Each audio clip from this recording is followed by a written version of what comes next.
Alright, gamers. Hello, hello, hello. Welcome. What is up, Jelly? What is up, Beebler? We have assembled here today for a cause most important. And that is for me to have other people to talk to while I do this. I've been doing this offline for a bit, trying my luck, thinking it might not take too long. But here we are.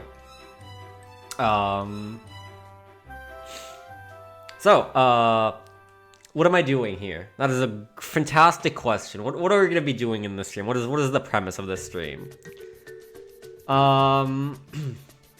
As the stream title says, this stream ends when I get a Jinjo Manip Savefile for Banjo-Tooie on the Nintendo Switch. What does that mean? In order to speedrun this game, which I would like to do, you basically need what is called a Jinjo Manip Savefile, where you already set up a save file, and then I'm gonna turn down the music just a notch. You basically already need to have a save file prepared that has one of 32 specific Jinjo patterns, with particular importance as to where your white Jinjo is placed and like your orange and yellow Jinjos usually for the 100% run.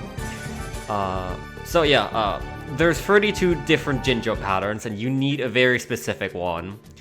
And so, let me just, that's a black one. The way that you set up such a file is, as you see right here. I'm gonna open a new game on game 2. I'm going to skip the intro cutscene. Then I'm going to save and quit as soon as I can. And now I basically have my file, except I haven't verified that it actually has the correct pattern yet, so in order to do that, I am going to need to copy this file to file 1. Just to make sure I don't lose this and, you know, I still have an untouched copy, more or less, in case this ends up being the file. And then I go into file 2 to actually check if this file meets the requirements. Now the funny thing is, I could just get it, you know, it's, again, it's about 1 in 32, it's not horribly unlikely or anything. This stream could be like 5 minutes long, or it could be like 12 hours long, depending on my luck. So now, on this duplicate, I just check 3 specific Jinjos that I can reach without any access to worlds, which is this one in Spiral Mountain that is supposed to require Talent Torpedo, but with a little finagling with the camera, that's a blue one, you can just look behind the Talent Torpedo rock. This is also why I have the game on widescreen. It looks freaking ugly, but it makes looking behind the rock a lot easier. And so I look behind the rock and then see if the pattern aligns. And if not, then I do it all again. So that is going to be the entire stream. It is literally the worst content imaginable. I suppose it's perhaps decent background music. I'm gonna have my chill music playlist on, as I would during shiny hunting streams during this, so, yeah. Perhaps decent second monitor content, if you will, but, yeah. Really, the only reason I'm here, is, again, to, talk into the void while I'm doing this. Because it's a horribly boring process. I missed the cutscene skip, that's alright. I have yet to gain complete consistency with it. I can actually do it pretty consistently now. There's really good tutorials for this game, I've realized. The community isn't so hot, but they do have some good tutorials. There's a couple other things I've already learned, but right now I'm most concerned about setting up the save file in general, and then I should be able to use the NSO save state function to practice everything pretty well and like do a whole run or run through the route. So that's a black one. Do you do commentary in your head when you play games offline? Sometimes. I sometimes actually have like an eternal streamer mode activated. And I think of like what I would have said if I was on stream. That's why I tend to usually do everything on stream these days anyway. There's little value in not doing so. But sometimes for specific runs I just like need to lock in and really focus. That was the case for the Sailor Moon run the other day, where I got my clutch sub 4 for some Luigi's Mansion runs, etc, etc.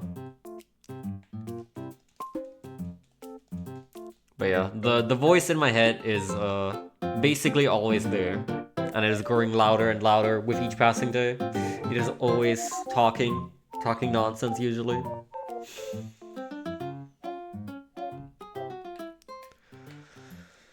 So I figured, why not boot up stream? Just got home again after a while. Oh, banger alert.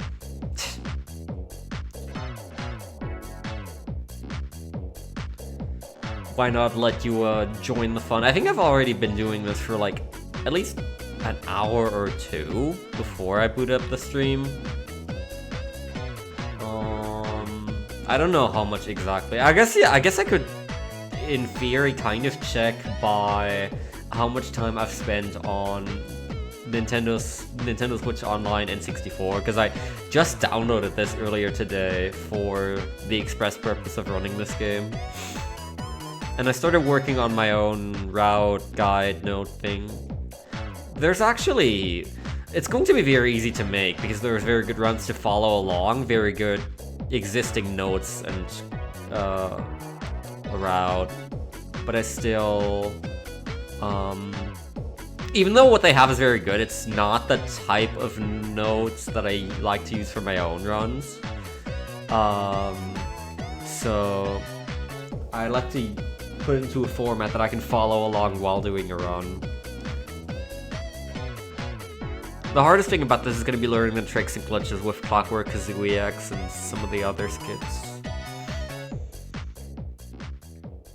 Yeah, I'll always, I usually tend to have one song on repeat in my brain as well for 30 minutes, an hour, maybe more sometimes.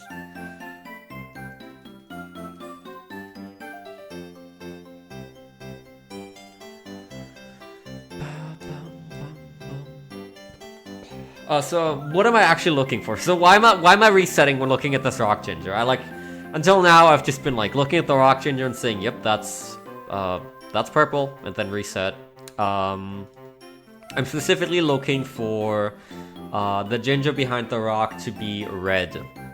The pattern that I want, I basically need 3 Jinjos to be the correct color to verify that out of all 32 patterns, that's the one I have.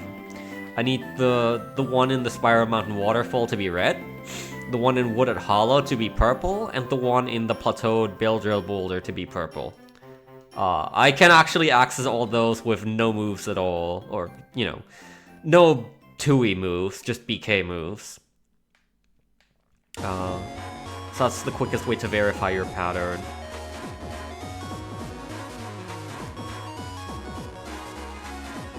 There is a total of 3 patterns that have a red ginger behind the rock here.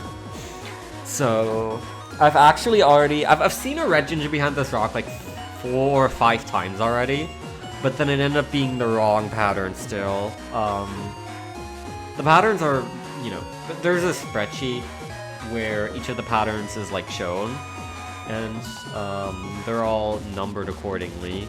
The pattern I'm looking for is pattern 5.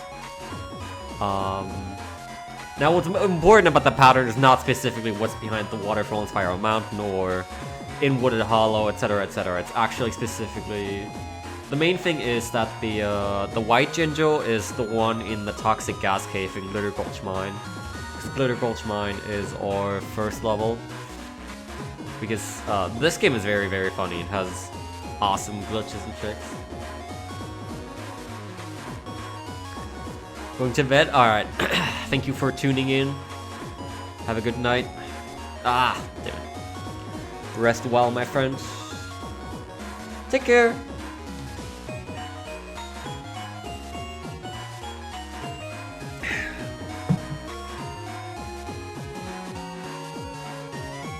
So yeah, basically, in order to verify that my white Jinjo is in toxic gas cave, I just verify if like other things in the same pattern align, which there is unfortunately a pattern that also has red Jinjo here and then purple Jinjo in Wooded Hollow. I think it's pattern 2 or 3, and I've already fallen for it once, and then just the one in the plateau boulder ended up being incorrect. It was a sad moment, and I've had one several times where the Spiral Mountain waterfall is red, and then the Wooded Hollow Jinjo is a black one, which is actually very unusual, because I've noticed that the game has bias towards putting the smaller families in the early locations. Your white Jinjo is like always in the first half of the game, and your orange, yellow, and green Jinjos tend to be all pretty early on too, and then there's like a cluster of purple and black near the end.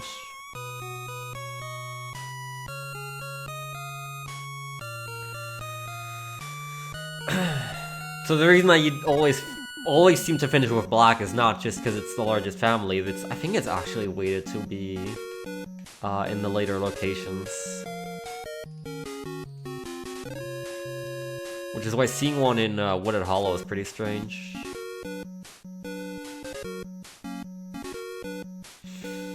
I'm also a little sick, if you couldn't tell. Caught a cold a couple days ago. It just hasn't gone away. It was unfortunate during one of the Ace Attorney streams. We were finishing up Dual Destinies and then starting Spirit of Justice, and I was feeling pretty miserable during first case of Spirit of Justice. Which is unfortunate because it was peak.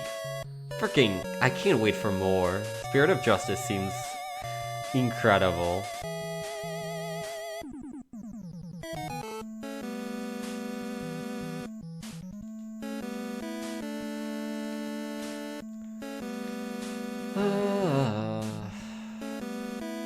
Next Tuesday, we will reconvene.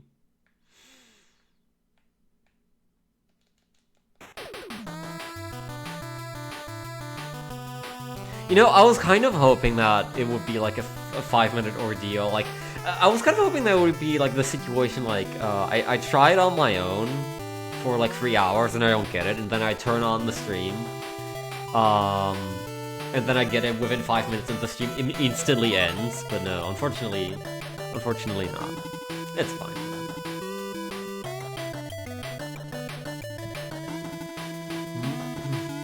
Now I get to spend time with you all. And you get to spend time with me. Or you have to suffer for me. But if you've clicked on the channel, it's your fault, I guess. So you're probably here to spend time with me, I imagine. Or someone forced you to click. I don't know. Don't know what's going on in your life. Ah, dang it. I could tell I was a little far back on that one.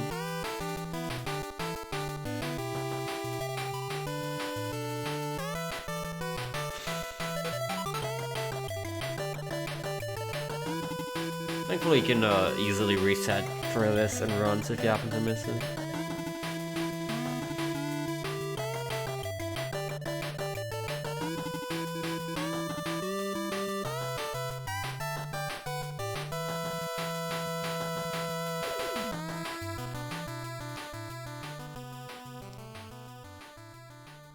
This is definitely more of a just chatting stream than anything else, much like a shiny hunt. That's black, right? I think so. Yeah.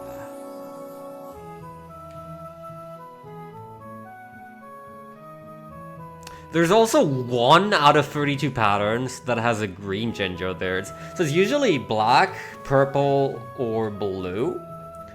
Again, there's 3 patterns that have red. And then there's 1 pattern that has a green Jinjo back there. I've gotten it once. Not the pattern I actually need, but you know, I've gotten it once. Kind of reminds me of the shiny hunting streams, which I want to go back to, because they're very fun and cozy. But as of late, I haven't been doing many streams at all. I'm very occupied with the whole Twitch deleting highlights situation, backing everything up for my channel, as well as for the Sloren's Life channel, managing 2 separate YouTube channels of my own, managing theirs, and soon a secondary YouTube channel of theirs. It's been quite the thing. That was a bit close. But soon I should have everything up.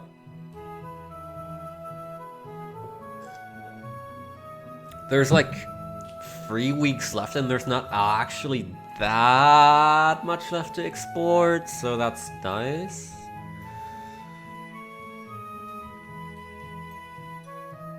Like, I've uploaded like a third of the Magmammal 3IL streams as of today.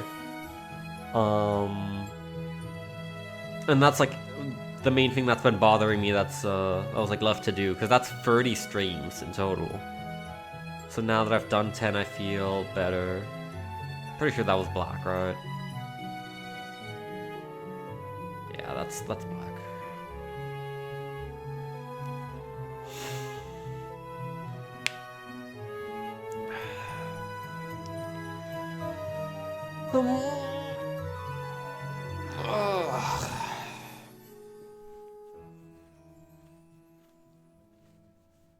Today was a day with not much to do in general, so I just kind of... I figured I would actually get around to learning new speed games that I wanted to learn, and so I got a head start on this, kind of, till I get walled by this. I was actually making really good progress gathering resources and starting my own little route node cheat. And I think it won't take very long at all to compile one for this game, learn the tricks, and do a run. Don't know how competitive I'll be about this, because it's 100% a pretty long run. It's like 4.5 hours at a good level. For me, it's probably more like 6, but that's honestly alright. Fine by me. Really? Okay, that one I thought I was far enough away.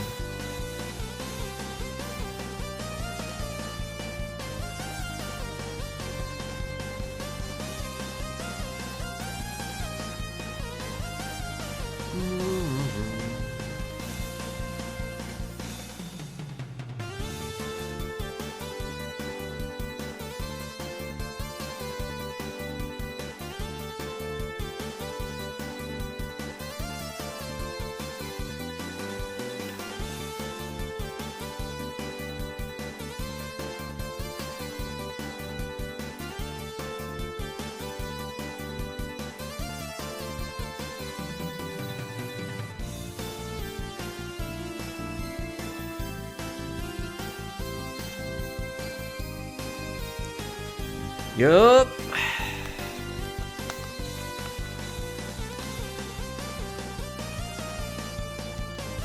It's a living.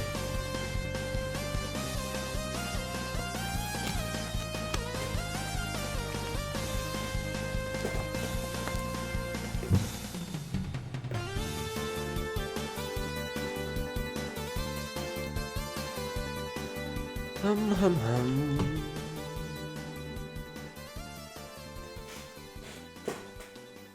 Other things that I've been looking at and really wanting to do is... It's like 3 main things. It's like the entirety of the Legends series, which I'm just going to group as one thing. Because they're pretty similar for the most part. I really want to learn each individual title. This. And then Sea of Stars, Peak Video Game. Which someone was actually kind enough to also make. Really? I'm shocked. Whoa, what the hell? Should have by all means made it. Someone was also kind enough to make like a whole detailed route and a full tutorial for as well. Specifically for the category that I want to run as well, because I talked to them about it. Which is new game, glitchless, no relics, no mystery locks. I think I got everything. It's a bit of a mouthful, but it's basically standard glitchless any %, I guess you could say. Mystery locks is something that they added in the Dawn of Equinox update, which is not for me. I've heard people praise it as adding another layer to the combat. I really do not like mystery locks. Now, thankfully, because the video game is peak, they just give you an option to turn it off. And I have gladly taken this opportunity when playing through it. Because I started playing the game before the Dawn of Equinox update, but I didn't actually finish it. So when I came back and they suddenly added mystery locks, which for anyone who hasn't played the game, the combat system revolves around breaking locks of a specific type.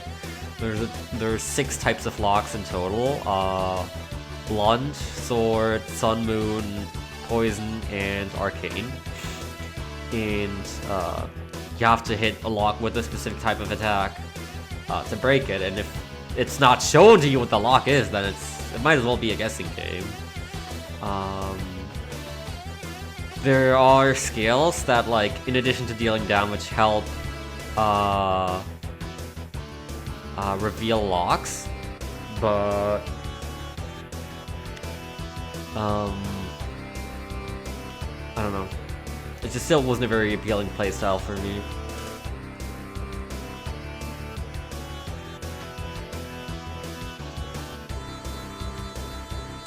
So the game just gives you the option to turn it off, and I think the leaderboards on SRC are a bit outdated on this front. I think they have not been adjusted for Dawn of Equinox update at all, which is pretty significant because it added a significant amount of speedrun things. But yeah, I will just be running no mystery locks, official or unofficial as it may be. Oh, hold the phone. That's a red Jinjo. That's a red Jinjo. Okay. So now we have a 1 in 3 shot of this being the correct pattern. So now that I've checked this, I need to go a bit further out of my way to check the next 2. Because the next Jinjo is Wooded Hollow, for which I need to beat Klongo, and I need to get the Jiggy from King Jingling, both of which have long cutscenes associated with them.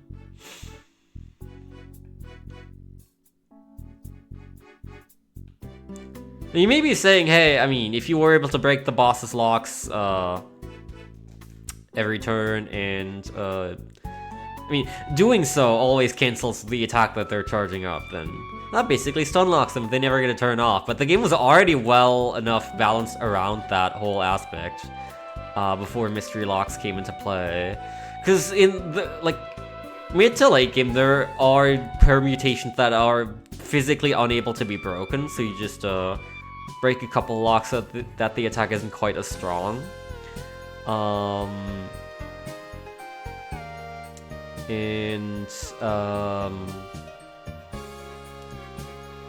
was gonna say something else. I completely lost my train of thought when I actually got the red Jinjo.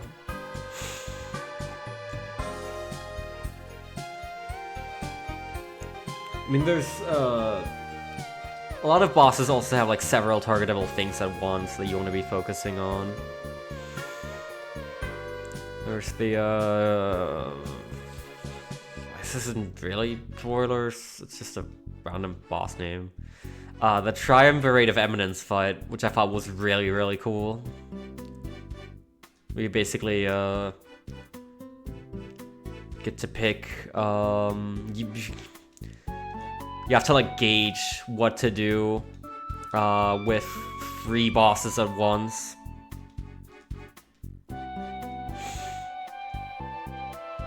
And a lot of the, a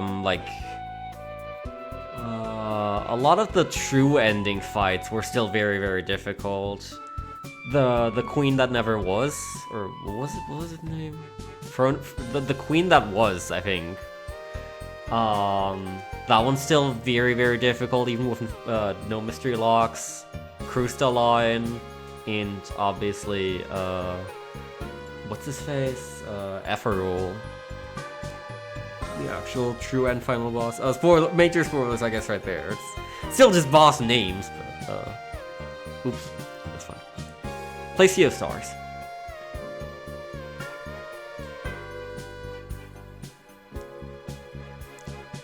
The updated combat dynamics that they've had in the Dawn of Equinox update, like, the combo points not resetting from battle to battle, have also changed up strategies a bit.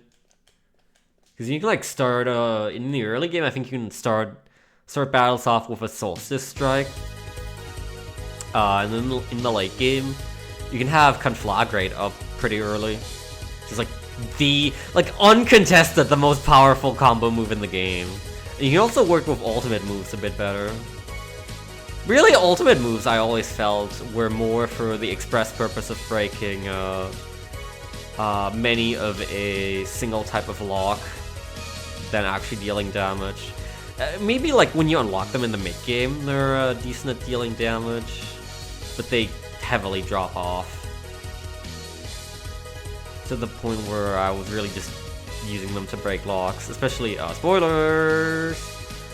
Zale's ult is, like, one of the very few things in the game that can, take care of multiple sunlocks at once. The other being Conflagrate, but you don't want to use Conflagrate when an enemy has locks up, because you want to use Conflagrate to deal damage. Let's see. Purple, okay. Big. You want to use Conflagrate to deal damage, and so you want to break the locks first, and then it's like, what else? Sunarang. Or, I think Soonrang is the actual English name, which is a little stupid, but hey.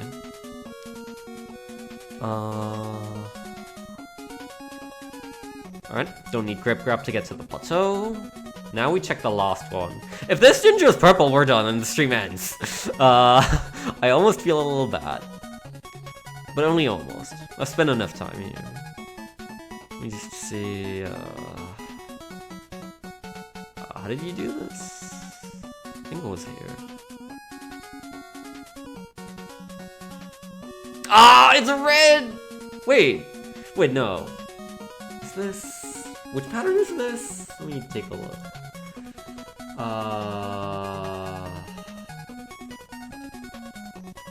This is... Is this pattern 2? Waterfall... Plateau red... And then... Wooded Hollow purple, yeah. This is pattern 2. God damn it, I was baited again. I was baited so hard. So this has red in Waterfall, purple in Wooded Hollow, but it's also red on Plateau, which is not the pattern that I need, unfortunately. Ah, I was so ready to call it a day too. No.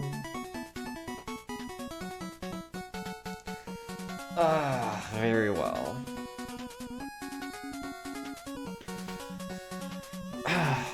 Yeah, there's not really a good way of breaking multiple sunlocks at once. Zayla's good at dealing heavy single target damage, but he is not good at taking out multiple sunlocks.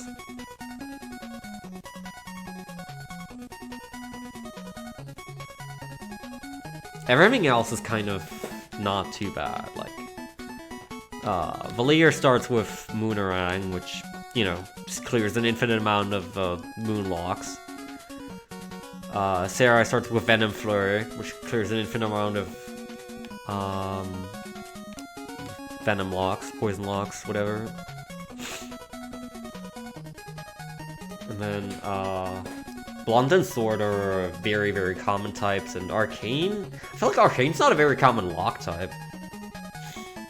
It's also not horrible. Russian has, what's it called? That one basic move where you pulls the enemies towards one another. That, like, I think clears 4 Arcane locks at a time. Which is a lot. Given that the max amount of locks on an enemy is 12.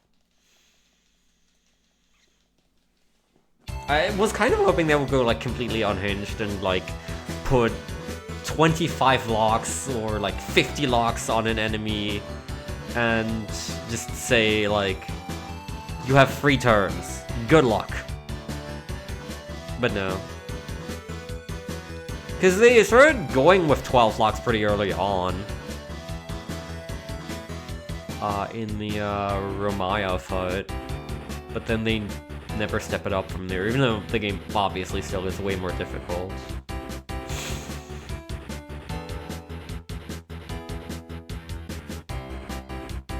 Have I mentioned you should play Sea of Stars, by the way? It's gonna get a free update. It should be very soon, actually. Free DLC, the Frozen the Watchmaker DLC. I think they said spring 2025, so...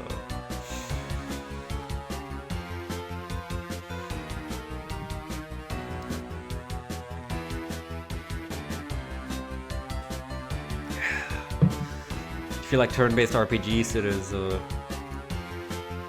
game for you, probably. Don't buy it.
The awesome thing if you do manage Congo cutscene skip is that he never actually moves into the cave proper.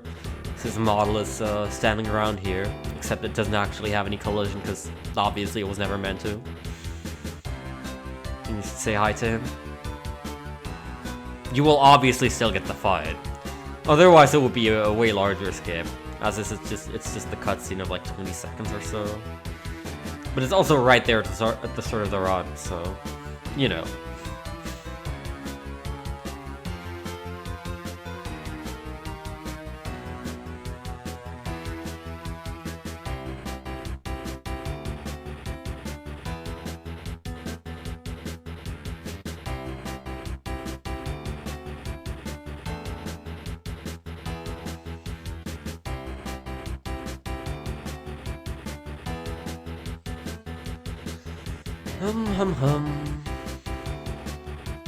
Hope everyone's been having a lovely Friday. 'Tis the time for the weekend. We've made it. Proud of you to have made it this far. Now it's time to wind down and relax. I'm glad you're here. Vibing alongside me.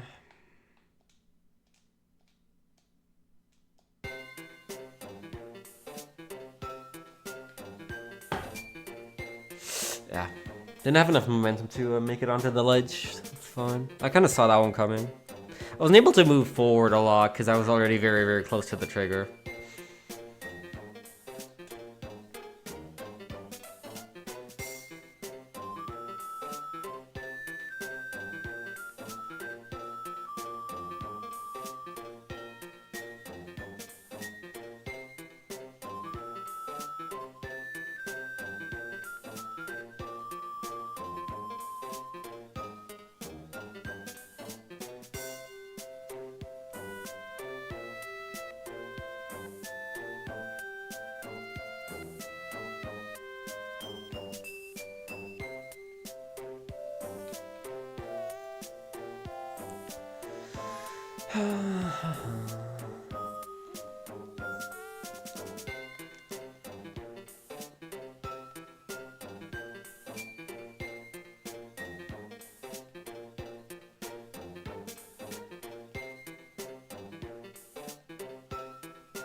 At the very least, the intro cutscene's skippable. This would be 10 times worse if it wasn't. Imagine having to watch the round of poker between Banjo and Kazooie and Bottles every single time. And Grunty with their sisters coming out of that rock again.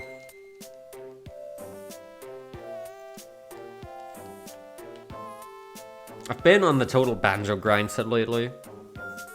I've mastered all 4 Banjo games on Retro Achievements. I was just like, it all started with like, someone in my following list just played Tooie again, and I thought, man, God, it's been such a long time. I played this game like 10 years ago. I should play it again. And so I did. Well, I actually started with Kazooie.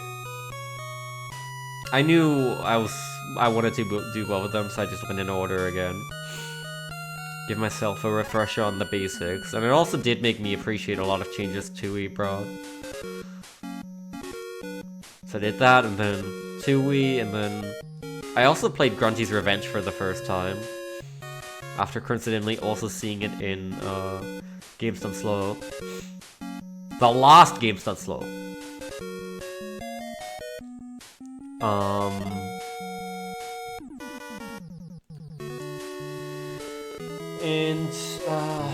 Yeah. Then I also did Banjo Pilot, more out of morbid curiosity than anything else, but also because people said it was easy, and they weren't lying. It was easy. Oh, let me reshuffle the playlist. I think we've had this track already. It's YouTube Shuffle being stinky.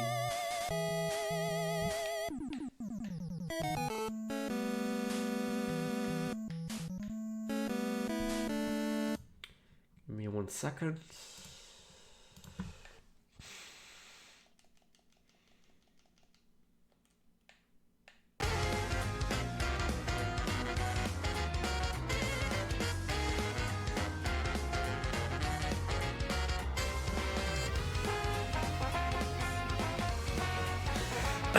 But yeah, it was a good time all throughout. I 100% each of them, from Kazooie to Pilot, and it was a good time. I really enjoy collectathons as much as I used to. Still, I feel like they just don't make them anymore. I do still have Ukulele in my Steam unplayed list, granted, and it has been sitting there for a while, but shy. These games just will always be special to me, because I remember I still have like recordings on my phone, like really wobbly recording stuff of me pointing my phone onto my computer screen, or at my computer screen, like playing the game on an emulator on keyboard, doing like cool tricks like sack pack levitation, or the grabbing Pano's Cheeto page out of the glass case. I definitely still have all of those saved somewhere deep in my album, because I played these games so many years ago, and now I got a good chance to re-experience them, and they're as good as I remember them being. Tooie is a game that you definitely need to go into with the right mindset. You need to like indulge the game in the things that it wants to do. But I think if you do that, then it's really good.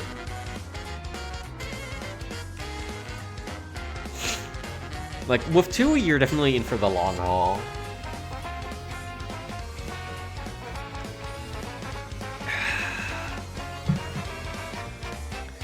Need to play the Banjo games myself. Not sure if I should play them for BizHawk. on Nintendo Switch Online. I would say, well, actually, does the Nintendo Switch Online not have Rewind? I thought it did, because I remember the Game Boy had it, right? The Game Boy Switch Online. I think I remember using it while preparing for the Game Boy Mega Man Pentalogy. Not for Nintendo 64. Okay, that's wacky.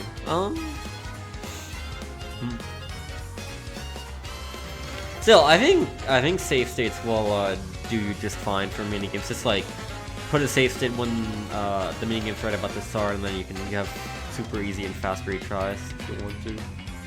Which I think is fair for some of them. I don't think there's any egregious ones personally. Some of them had me frustrated only because I was going for the higher scores for retro achievements.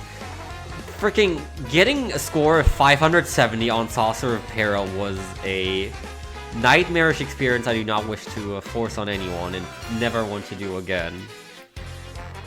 Because really 500 is bad enough. 500 is actually fairly doable, but like 570? Jesus, it could have been 550. And it actually would have made a world of a difference, because then you just start getting into actual target RNG. Like, the colors that the targets have are just, like, for every single target except the, the ones that are set to be 5 blues, it's RNG. So that actually starts becoming a major factor. But yeah, no, apart from that, I think everything's perfectly reasonable.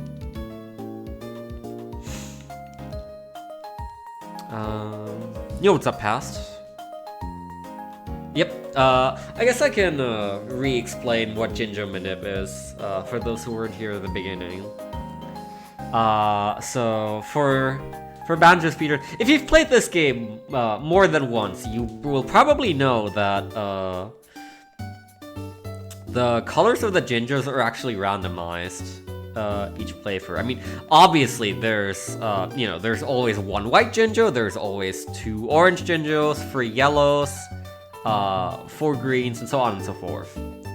However, it is random which Jinjo's colors are where, and it ends up making a pretty big difference for the speedrun, because obviously you want the white early, you want the oranges early, and so on and so forth for the jiggies early on. And so basically what we're doing here is repeatedly creating save files and then checking if they have the one specific pattern that I want. Specifically, this is the 5th out of 32 possible Jinjo patterns. This is, yeah, I saw that one coming. The main thing about this one is that it has the white Jinjo in the Toxic Gas Cave in Glitter Gulch Mine. That's going to be important for the route. And the way that I check for this is, as you see, I'm repeatedly going over to this funny Talon Torpedo Boulder and Spiral Mountain over here and seeing what Jinjo it has. And if it's red, I know that I can continue and check 2 other Jinjos. If not, then I can already just reset, because there's only 3 patterns that have a red Jinjo here. One of them being the correct one that I actually want. I think that was a black one. And then 2 others being basically, dead leads, unfortunately. So I'm looking for red Jinjo here in Spiral Mountain, purple Jinjo in Wooded Hollow, and purple Jinjo in the Plateau Boulder that you're supposed to bail drill.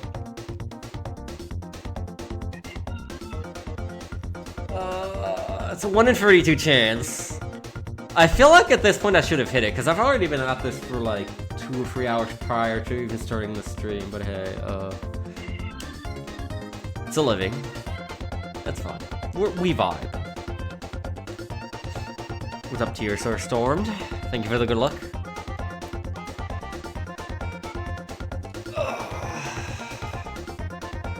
it does also kind of help me get a little bit of a handle on the early movement, and, you know, it helps me get the hands on the Klongo cutscene skip, I suppose.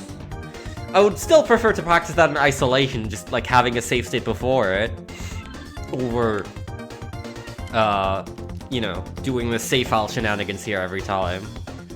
And checking the Jinjo Manip the waterfall every time I want to practice the funny cutscene skip, but, you know. Oh yeah, if you've only played the game once, then you wouldn't really know. But yeah, which color is placed where is actually random each playthrough. Well, random in the sense that there's 32 different patterns that you can encounter on any given playthrough. So if you did 2 playthroughs, in all likelihood you would get 2 different patterns. It would be very rare to see the same pattern a second time.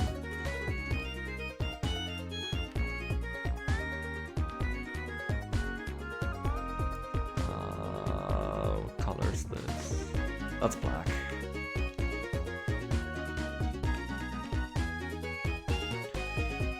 One hope I have is that rewinds will be added if you play on the Switch too, and I'm not sure. I wouldn't count on it, honestly. Nintendo has not been doing a good job at improving accessibility and or functionality in any way, shape, or form on their latest consoles. They've ditched a lot of useful features that the Wii U had, one of which I was actually stumbling upon today while getting everything set up for running this game on Switch specifically, because okay, so hold on. So this is the button rebinds that the Nintendo Switch Online gives you for Nintendo 64 games. They put the C buttons on the right stick, which is like fine, but I actually would have preferred to have them. So I'm playing with Switch Pro, and I would have preferred to have them on the D-pad below the left stick. But there's not really a way to do that. There just isn't. The console itself lets you like rebind individual buttons, but it doesn't let you like say, if I press this button on the D-pad, then please act as if I input the right stick. It doesn't let you input the stick movements as like rebind options, which is a shame. So now I'm gonna have to get used to using the right stick for Talon Trod, third-person egg game, camera, and so on and so forth, which, in all fairness, through this, I've already gotten used to it fairly decently, but when I replayed Kazooie and Tooie, that's what I used. So I was hoping that I could just continue doing that. But, you know, 'tis how it be. And apparently on the Wii U, on the Wii U, not only would that have been possible, but also, you can, like, save, in, like, the Virtual Console titles, you can, like, save, a remap configuration on a per-game basis, which is incredibly convenient. There's no way to actually change the button rebinds within the NSO app. It's just on the console itself, which it does let you save up to 5 different layouts, which is nice, but it's still very roundabout and it has its limitations.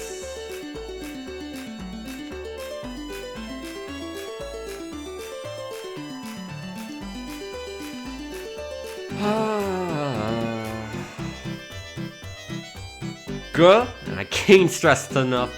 Huh? What's up, Adam Bone? This music's reminding me to actually go back and beat TQ9's final boss. Funny story, I've never played Dragon Quest IX in my life. I watched someone play it recently. Fully play it to 100% completion, and it was a journey. And this song stuck with me. It's very jazzy. I like it. Oh hey, how fitting.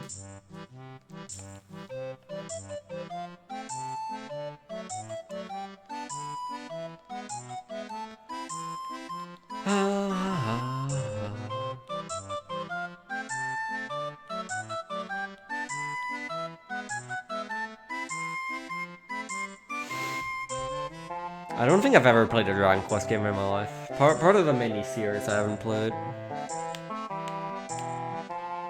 Did I say hello to Not for Person? I'm not sure. Everyone consider yourself hello. Later. Atom Bomb, Not for Person, Past, Beat. Consider yourself welcomed. If I ever forgot to say hello, I did not mean it.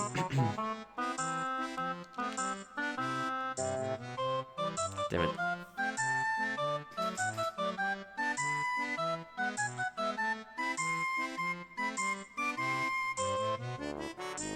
You know what I still need to do? I need to watch the latest Switch Direct. Because when I woke up, I saw like all about it. Apparently they have a new Rhythm Heaven and a new Tomodachi Life, which is... The latter of which is crazy to me. I didn't think we were gonna get another one. I always thought Tomodachi Life was just, like... We were coping hard, hoping for another one. But apparently they actually... genuinely have another one. And I'm actually super excited about that. Because I have... so I've also mastered Tomodachi Collection, the prequel to Tomodachi Life on DS, on Retro Achievements. And I've sunk God knows how many hours into Tomodachi Life on 3DS. God. And actually, like, being able to play another new one while, like, everything's active, like, the online service, you can actually meet people from other islands and stuff, and, like, exchange for clothing, for, whatever else online features they bring, have other, like, tent residents and stuff. That's gonna be crazy. And, you know, they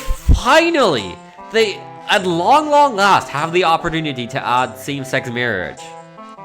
I seriously hope that they pull through on that. I think they already said, like, they wanted to do it for 3DS, but they couldn't. And at this point, we're like, what, 7 years out from Tomodachi Life on 3DS? So they better. I think there would be a bit of an outrage if they didn't.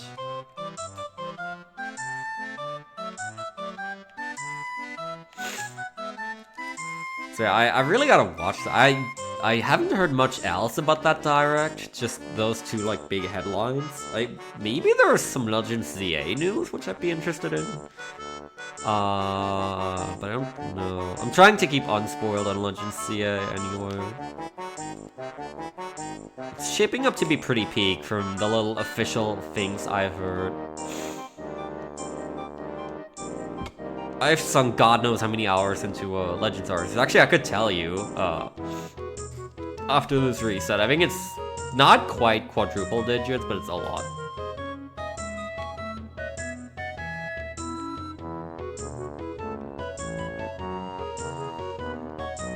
It's purple. Okay, so let me take a look here. How many hours do I have in Legends Arceus?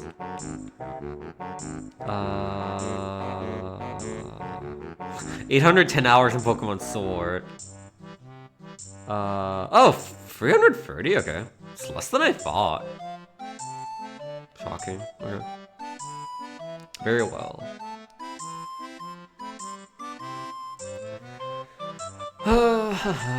Footage for Dragon Quest 1 and 2 HD 2D. Ooh, interesting. The Dragon Quest 3 remake happened out of like nowhere as well. Not that I care as a non-Dragon Quest player, but I thought that was really cool. And I'm glad the first two are getting the same treatment. They already announced it back then, but still. More footage of that Pac-Man game the secret level episode was based on. There's some ZA news, nothing super major revealed. No, like official sources, and especially if it's not too much. Like I'll watch it to give myself a little bit of a teaser. I'm just like trying to stay away from it on other sides. With like speculation and leaks especially. Leaks are so bad these days.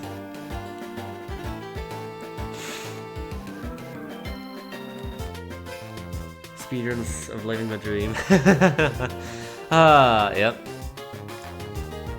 A friend was looking into Tomodachi Life speedruns not too long ago, and they actually do have a marriage category, which I guess makes sense for a life simulation game. It tends to be one of the categories they have pretty often. Like Harvest Moon always has marriage percent. And it was only like 10 minutes long, which is shocking because you can spend hours and days in that game not getting the your Miis to like have the right things.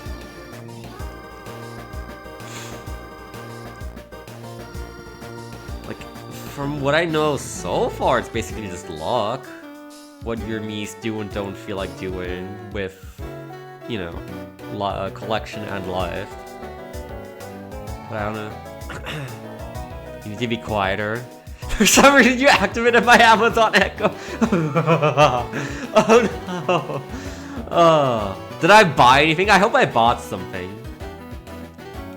Amazon Echo, buy 5,000 rolls of toilet paper. No, don't actually do that. What is up, kid? How goes it? Gradius collection, yo. Wait, Harvest Moon DS is getting a remake? Wait, what? Hold on, I feel like I would have heard from this from one specific person. There's, there's a certified Harvest Moon DS speedrun person in, my very close friend base, whom I feel like I would have heard this from, or something, anything, on Blue Sky or Discord or whatever. What the hell? Oh, okay. Oh, good, good.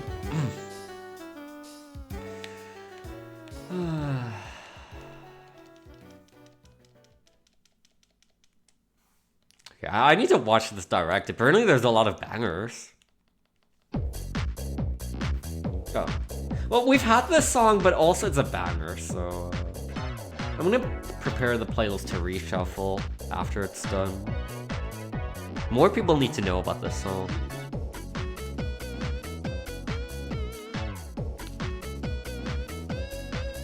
I kind of knew that one wasn't gonna make it. Oh, okay. Okay, that's a lot less hype. Yeah. I think Grab Bazaar is like a spin-off of DS. Or something to that extent. It wasn't nearly as big. But actually, I switched to the playlist now, so the music display is actually incorrect. It's whatever. It's from an SNES game called Winter Gold. And it is, as the title says, gold. It's not actually that good. But this particular song is good.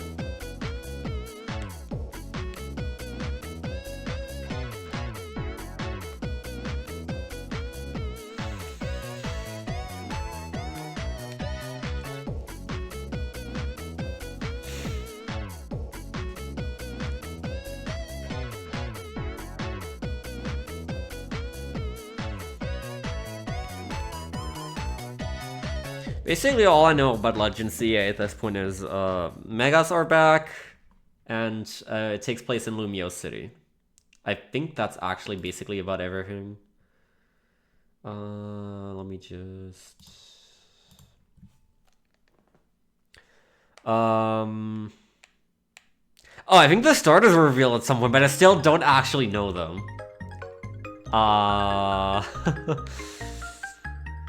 I should maybe look at that. Well, actually, so in Arceus, I actually prematurely, before really getting into the game, I looked up what the final evolutions of the starters look like there, because I figured they would get a regional form, and I was right. And so I actually made my starter pick based on which of those three I liked most, which was a fairly easy choice for me. I went with Oshawott because I think Hisui and Samurott is peak. And so I'm probably gonna make my starter choice in ZA based off of what Kalosian form I like most.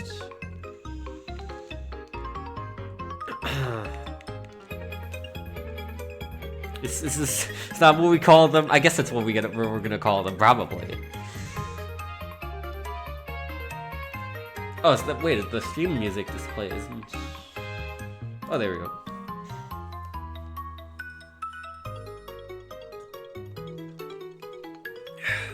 I tend to have a preference towards grass starters in general.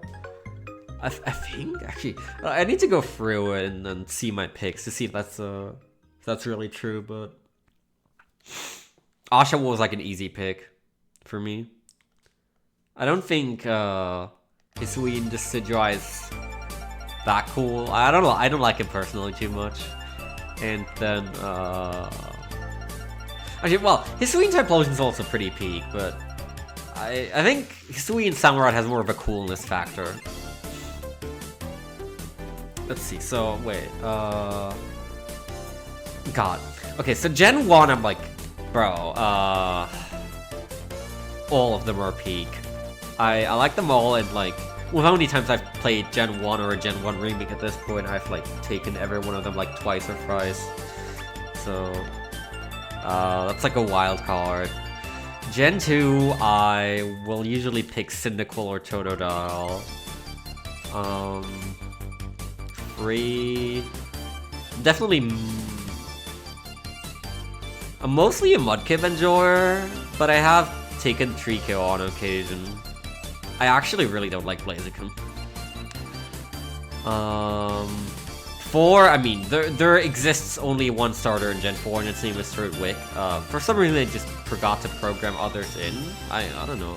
It's a little strange, but... you know, it happens. It happens to the best of us. Gen 5... I actually really like Emboar.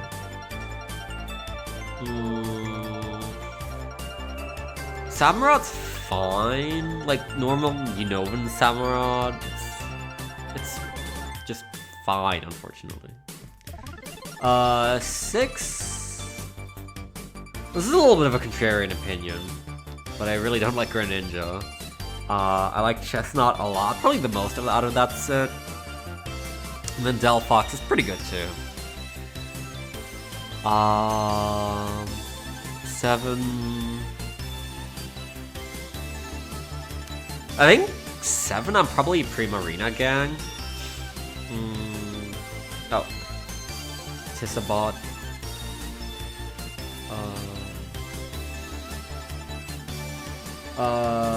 Followed by Decidueye. I really don't like Incineroar. 8... Man, I don't know. All of the 8 starters are like soulless, I'm sorry. None of them are. I guess like the coolest one's like Inteleon, followed by Cinderace, but man. God. What a soulless lineup of starters. And 9... 9? Oh, all of 9's pretty good, honestly. We do love the Gayduck. He's got a lot of swag. Followed by the awesome Crocodile. Followed by the cat that couldn't keep its paws on the ground.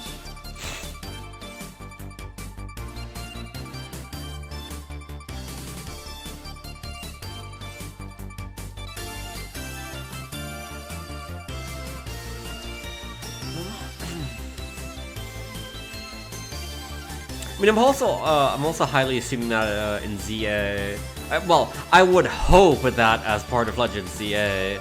Oh, hold on, Big. You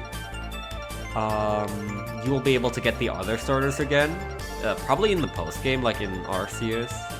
And I'm really hoping that it's another game where it's a single cartridge completable without trading, because that's one of the things that was really cool in Arceus, the link cable and whatnot. It also makes speedruns, like catch-em-all speedruns, or like full decks or shiny charm speedruns, really cool. And I hope to God that the research system returns. It's gonna be a little... They're probably gonna have to do like a twist on it with the futuristic setting, but I hope to God that that returns, because that's what made me spend like 300 extra hours in Arceus. I perfected every Pokemon's dex entry for the improved shiny art. It was so good. Like, it actually gave you more of a reason to, like in the standard mainline Pokemon games, it's like you catch a Pokemon for the dex entry and then it just rots in your box forever. But Arceus actually gave you a reason to, like, use all of the Pokemon still. And, like, see some unique things that they are good at, or, like, some special moves, some signature moves from them. Use them in battle quite a bit, and it was always very satisfying, like, getting several tasks done at once. Like, if Beautifly needed to see Bug-type moves and Strong-style moves, and, I don't know, Alakazam needs to die to Bug-type moves, then, like, you can use a Strong-style Bug Bus as Beautifly on Alakazam and knock out 3 tasks at once.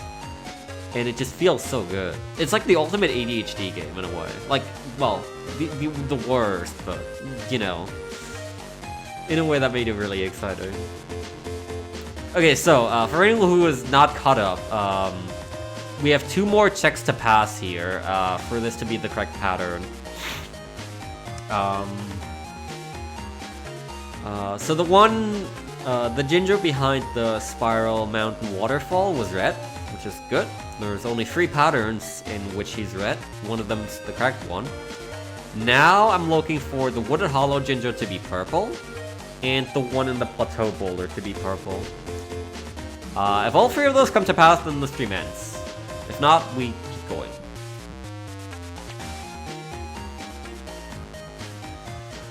So, give me your hopes and prayers. I think at this point I've already actually done this process over 32 times, so I'm probably overwrought, but nothing unusual for me at this point.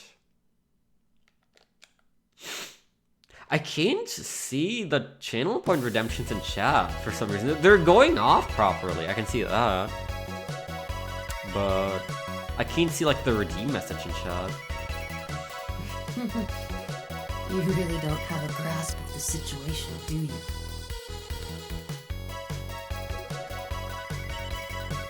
Still gonna turn on the music a little more.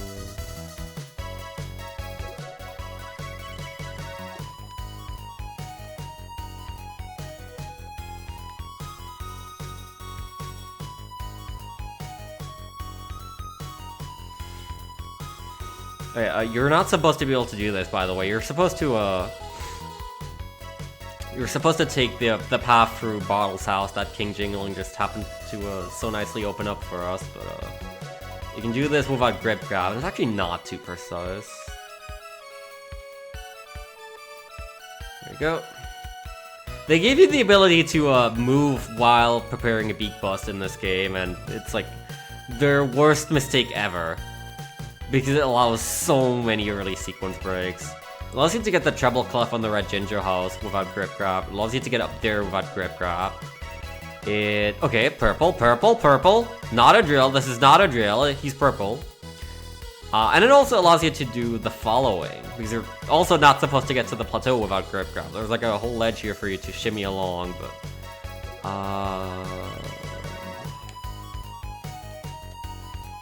there we go. It's that simple. It's actually not that as simple as it looks. The setup's fairly specific, but it's also... once you do know what you're doing, it's not that hard. Hey, look over here! So now the last thing to do is, this rock! You're supposed to use Build Drill here, from Glitter Gulch Mine, but we can also just barge into it, and if this guy's purple, then we're golden.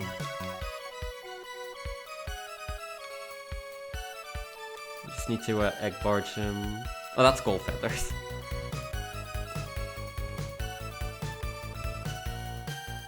Come on.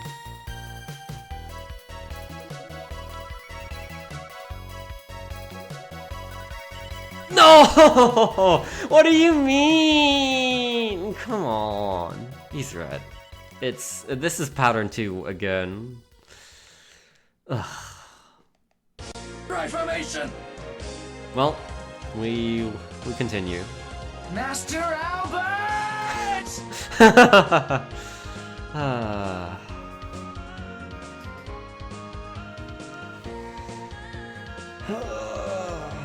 So the stream goes on. Now, in theory, we could still be here at like 5 in the morning tomorrow. Hopefully not. It just depends on how soon I, happen to get the correct pattern, which is all down to luck. I got baited so hard twice now, in just this stream alone.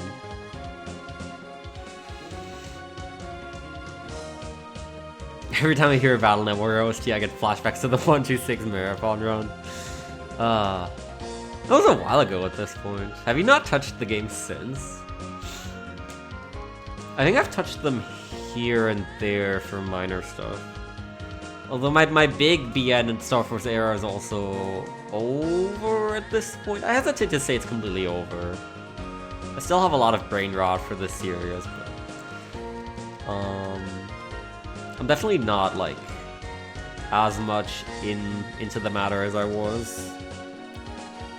And I couldn't do the speedruns as well anymore.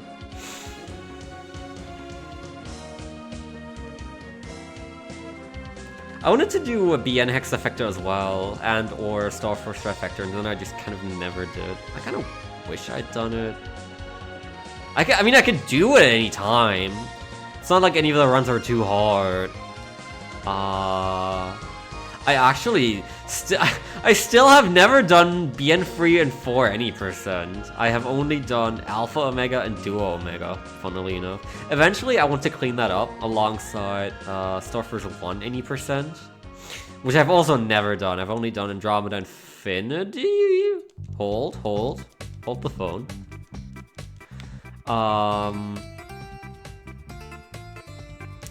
But yeah, that's for like clean up after Legends.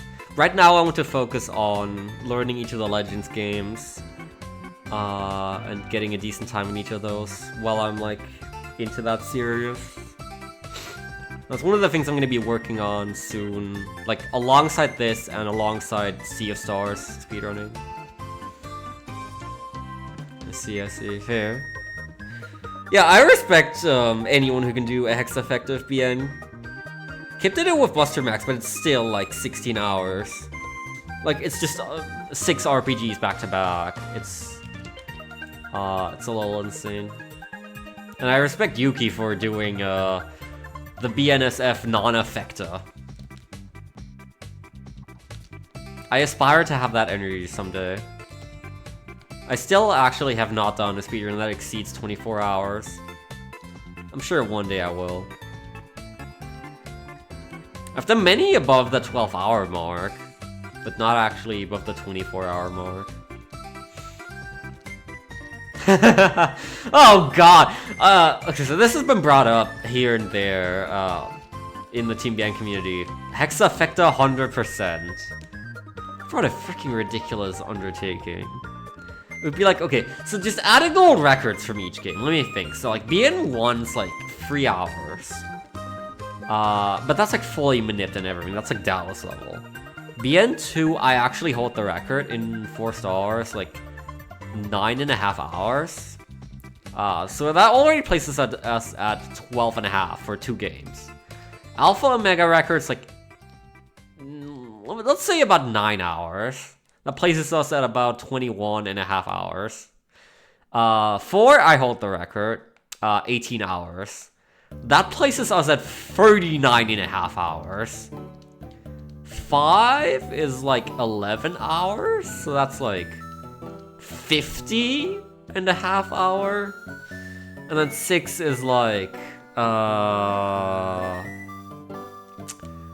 I think the record's like 8 hours or so. So that places us at like, it places us at right about 60 hours.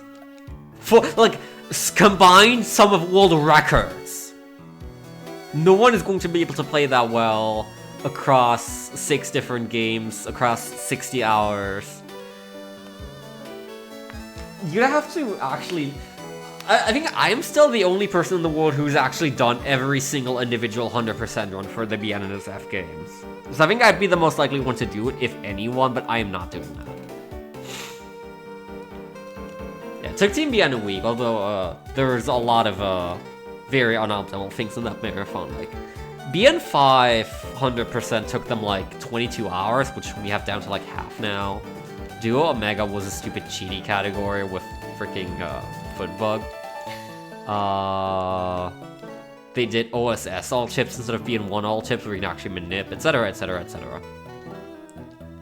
Their BN2 100% was completely scuffed. Gregor SP wasn't routed yet. If they did it again nowadays, it would be a lot faster.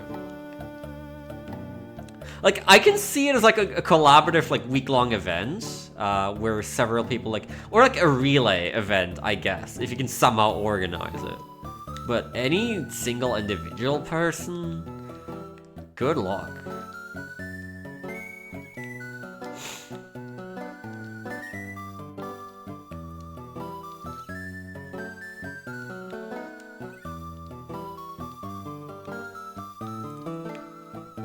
Perhaps someone will show interest in it again one day. I mean, I'd be down to like do a run of like BN2, BN4, BN6, 100% for a super special occasion like that. BN1 if they really can't find anyone else, I guess. Ah, damn it. This is the other pattern.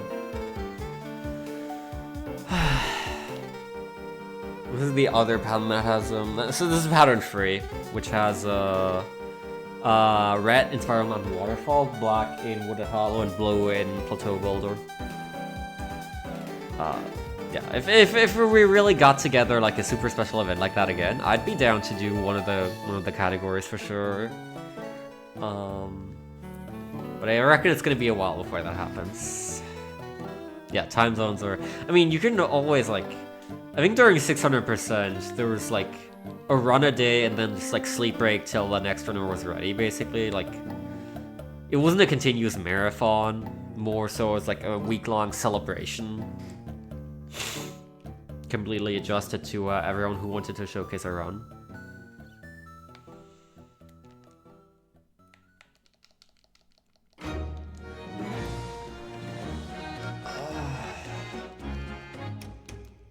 It's really rough organizing a speedrun marathon of categories that are like 12 hours long.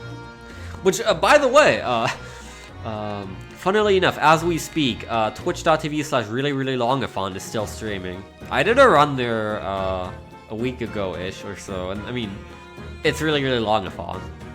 They're live for like half a month. Their marathons like last like half a month, so they're still going right now with something till the end of the month. So check them out if you want, if you're into long runs. I freaking love long speedruns.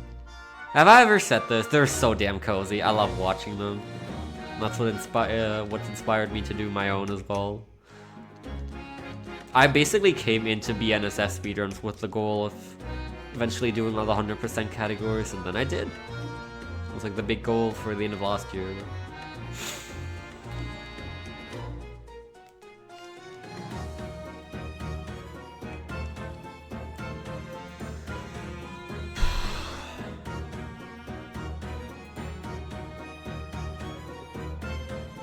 If you do it, don't call me. Wow.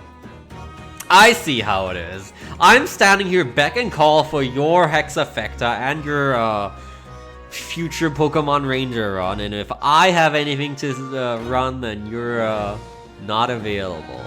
I see how it is. I kid, of course.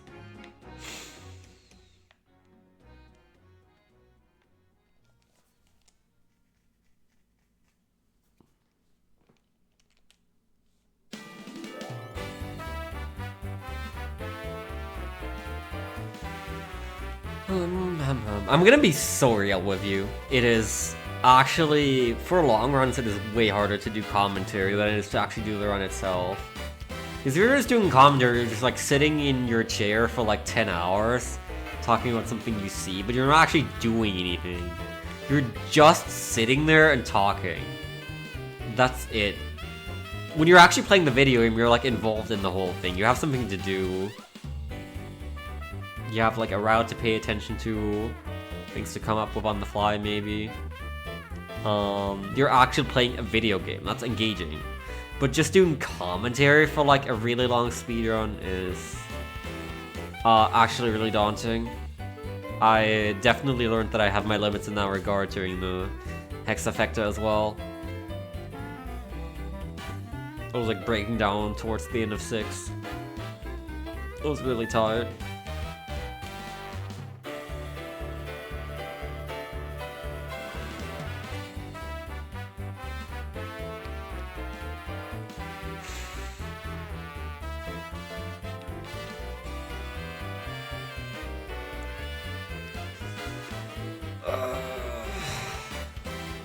That's right, wait, yeah, not for person. I think I saw you on the N1GP not too long ago. Sometimes I get reminded of it like that.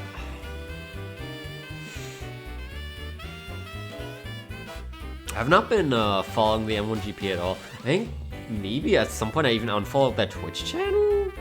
Did I do that? I don't know. I feel like I haven't seen them live in a while. I definitely left the N1GP server after a while. I don't know if I unfollowed their Twitch channel or if they just haven't been live in a hot minute. It might be the former.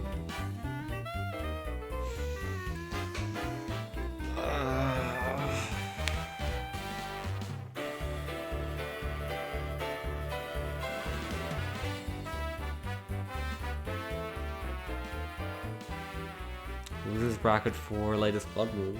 Babe, wake up the Blood Moon cycle! Sorry, this is the joke we haven't done in a hot minute, man.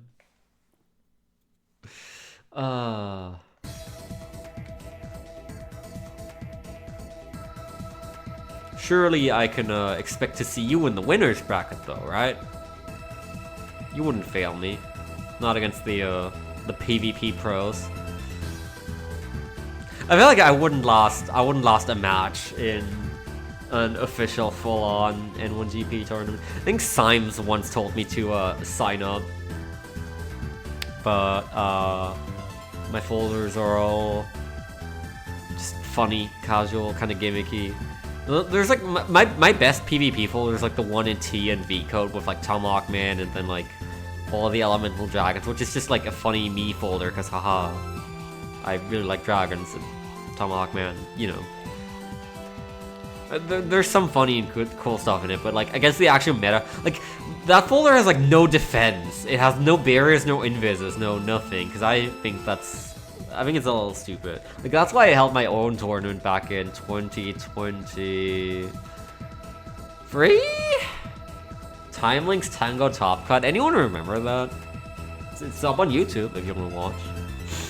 Those were good times. We were like, I think the rules were like no defense, no barriers, no invis, not too much area grab. There's a bunch of rules. There's like a bunch of banned stuff like roll arrow, poison pharaoh, etc., etc. Stuff like that. That's like stupid meta.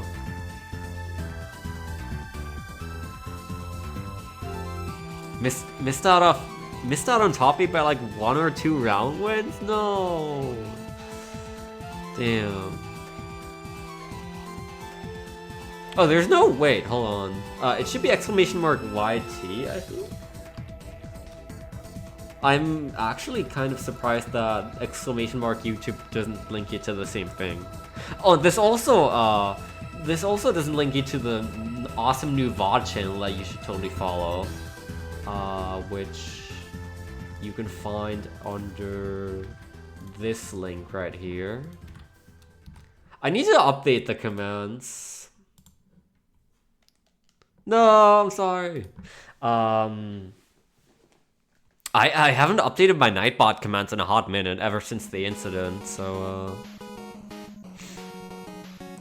thank you for reminding me to do that, actually. I will probably do that after the stream.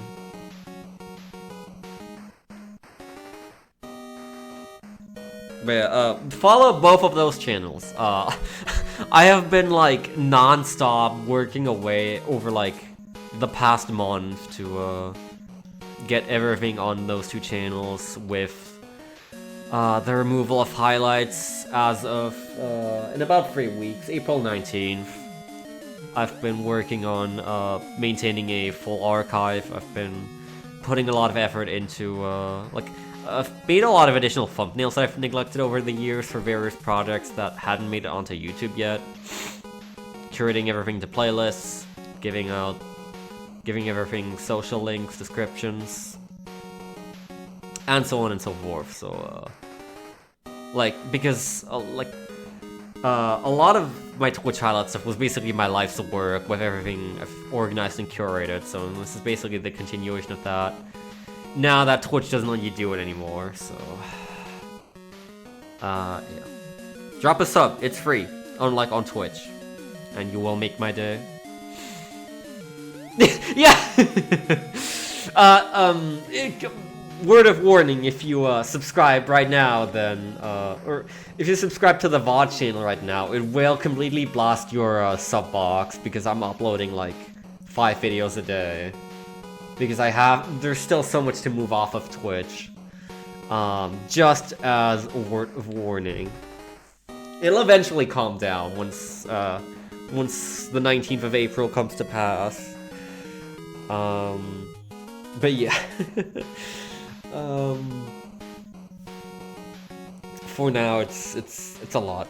For the main channel, I actually have like I'm kind of appeasing the algorithm because I have a lot of things already uploaded, but I'm like scheduling their releases to be like one a day for the algorithm. Like I have the entire Legends 2 playthrough uploaded to YouTube, the entire Banana Mania playthrough, the entire Pikmin 4 and Skyward Sword HD playthroughs, and those are all just still private. And just that and like a couple other speedrun PBs. There's literally so much. Or just set to like go public and live once a day. Like every day you get like one new part. So if you just subscribe to the main channel, then your sub box won't be bombed quite as hard. You can also find the links. I guess in case you're watching this on YouTube, in which case you are watching it from the VOD channel. If you go to the description of this video, you will be able to find all of my other socials right there. You can find my Twitch link, which is where this was originally streamed. You can find the link to my Blue Sky, Ko-Fi, Discord, and everything else in the description. And if you're on Twitch, then you can find all of my socials beneath my stream in the various panels. Everything is connected and interlinked. I need to remake some of my stream panels at some point, because I also, of course, want to have a full-on panel about the VOD channel. I want to like go into detail a bit more about what each channel holds, because it's a bit unclear. It's like the ideas, like the main channel gets like the huge big stream projects, and the major like blind plays and whatnot. Like it gets the Legend series, Brothership, Pikmin 4, anything else that's like, you know, really big. It gets speedrun PBs, and that's like basically the main thing that's on there. And the VOD channel is like everything else. So like every quote-unquote random stream like this that I do, randomizer seats, IL grinds, and so on and so forth. All that goes onto the VOD channel. I'm shocked that was too close. Okay, sure.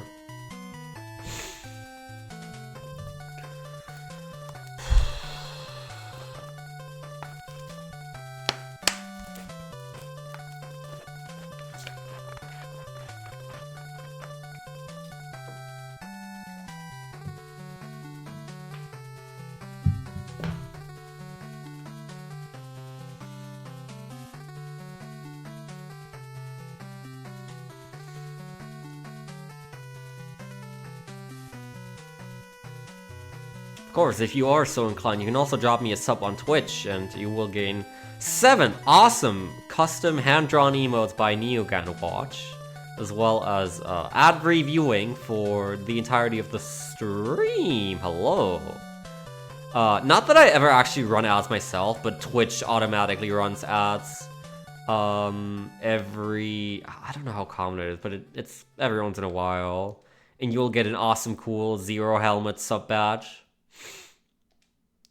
that goes through the colors of the various forms from 0 to and more. The more months you stay subscribed. And a custom role in the Discord too, of course. Not that that actually does anything, but you have it, and you can flex to everyone how you're spending money to support me, which is really, really the biggest cost. I mean, everything else around that is just like what you get back, but like the main thing is just you're giving me money, and I actually could really use it at the moment, and I deeply appreciate everyone who is currently subbed or has donated to the Ko-Fi or given bits or anything in that direction. You get various different things for all the different ways you can support me, but most of all, I get your money, and I appreciate that.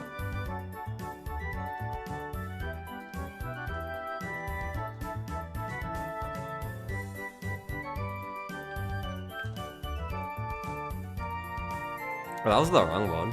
I always have trouble with the duplication potion, so it's a bit awkward. This is like by far the hardest potion for me.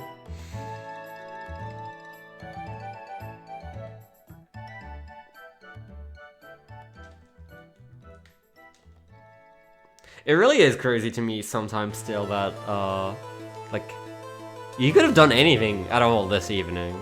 Literally anything at all. And you chose to spend the evening with me instead, chatting here, while I'm doing literally the most boring thing imaginable. But no, you choose to support me, hang out, chat, have a good time. And I really appreciate that. There's like so many people here. I'm like actually really surprised, but like in a positive way. I really do appreciate everyone who's here having a good time with me right now. I was unsure if I should even like start up the stream, if it was even worth, but I'm glad I did now. It's a good time.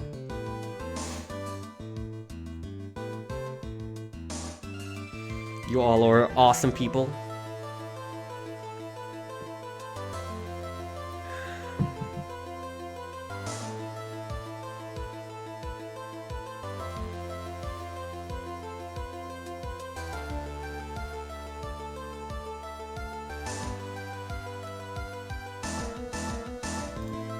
Can I get a timely 5 love for this occasion? You can also unlock emotes with channel points. Temporarily, by the way. That's another thing you can do. You can do better while being subbed. You get more channel points. You can, technically, tier 3 subs can save up for the Master Albert or the Model W redemption twice as fast. It's like, I think it's like tier 1 subs get like a 1.2 times bonus. Tier 2 gets 1.4 times, and tier 3 gets 2 times. But tier 3 is actually a lot of money for like, you get like no benefit for subscribing to me at a higher tier than 1. Genuinely only ever do that if you really have the money to spare and you really want to support me. I would appreciate it a lot, but there's like no reason you should really do it.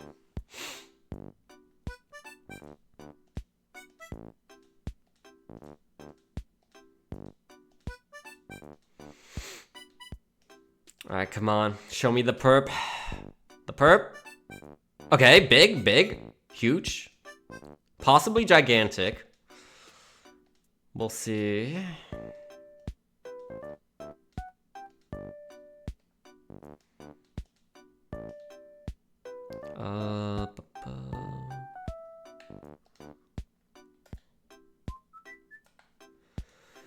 Alright, come on. Show me the perp. We gotta get this bread. I wanna be done here. It's the bird! Yes! We got the pattern! We got the pattern! I repeat! We have the pattern! Oh, okay. So now when I reset, I should have a save file on file 1 that is just 3 seconds. 3 seconds of in-game time, completely untouched, and it has the correct Jinjo pattern. Being most notably White Jinjo and Toxic Gas Cave. Oh, time. Okay. Let's have a look-see. Maybe I should have done a save state before that. I'm nervous now. Reset game keeps my save files, right? Guys. I should have actually save and quit, maybe. Or no, it should be fine. There we go. Yeah. Okay. Yep. So this is the file I tested on. 5 minutes. Yep. 1 GB. Yep. Okay. Here's the file. Create suspend point. There we go. This is it. This is my Jinjo Manip file. Oh. There it is. I don't actually know. So I think most people's manip files are just 3 seconds because that's the fastest you can, go to save and quit after starting a new blank file. I don't know if it has to be 3 seconds or if there's any other requirements for a Jinjo Manip file. I haven't read too much into it, but this should by all means be a valid one. And this is why we specifically test on a copy, of course, because now here. The Klongo cutscene is still there, the fight's still there, Jingling Jiggy isn't gotten, of course, and everything else. I can actually delete this one, probably. I should actually probably carry a backup of this file, just in case, because we're gonna be playing on that file. And so, I need another file to, copy over a blank one. Say I start a run on this file and it doesn't go well, I reset, If I don't have a backup of it, then I'll just be grinding for another one, but now I have a backup right here. The identical file. I mean, those are just, 2 completely identical files. The Jinjo pattern's the same, saved to the file itself, so. I can just copy this into this slot on any given reset. Now I also have a suspend point here. Not permanently saves these. Oh, I'm gonna create another one just so it displays the time of 3 seconds right here. There we go. Okay. Oh. So now tomorrow I can actually finally start writing my own route, my own notes, and start actually properly learning the video game. My god. Instead of playing Spiral Mountain over and over and over and over again. Can you believe it? Okay. Alright, well, yeah. As the title says, this stream ends when I have a Jinjo Manip Savefile, which is now. Let me just hold on. Perhaps we're all simply obsessed with Jinjo Manip and can't get enough any Jinjo Manip content. That's right. It's so riveting.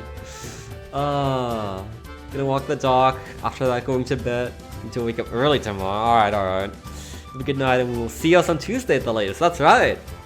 On Tuesday, I have something special planned with this man right here. We're gonna do a BN3 Archipelago randomizer together. Some especially short settings to hopefully get it into a marathon as a showcase. We just need to record a submission video together. It's going to be awesome. Tune in. That's gonna be Tuesday at around 7 p.m. CET. I'll give a heads up in the Discord, of course. But yeah.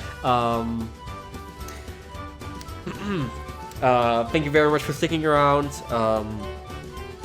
have a great rest of your night and sleep well. And yeah, to the rest of you as well. It's been fantastic. It's been a nice, chill and cozy stream. Thank you all for hanging around here, vibing to the tunes together, grinding out the Jinjos. It was actually less than 2 hours in the end. But this is again in addition to like 2 or 3 hours I'd already grinded previously to starting up the stream. So in the end, I did spend. I think I definitely went over odds, and I spent more time on this than I anticipated. But hey, it was a good time. I'm glad you were all here. I'm glad I booted up the stream. Now the title has promised we're gonna end. I actually have a raid target right here. We're gonna raid Floa, who is doing a Skyward Sword randomizer. Original Wii Skyward Sword. I'm gonna send you over there. Leave some love. He's also a German dude streaming in English. I'm pretty sure he streams in English at any rate. So yeah, I'm gonna be going to probably eat something and then head off to bed right after. Yeah, it's been a lovely evening. I'm gonna run a very brief ad break right here. Let's just do 30 seconds. And then, yeah, the stream's basically ending. Leave the tab open, raid if you want. Thank you for coming by, it's been lovely, and yeah. I'll see you whenever I feel like streaming next or feel like I have an opening in my upload schedule for YouTube. Unfortunately, that's been pretty rough lately. But yeah, thank you very much for watching, and take care.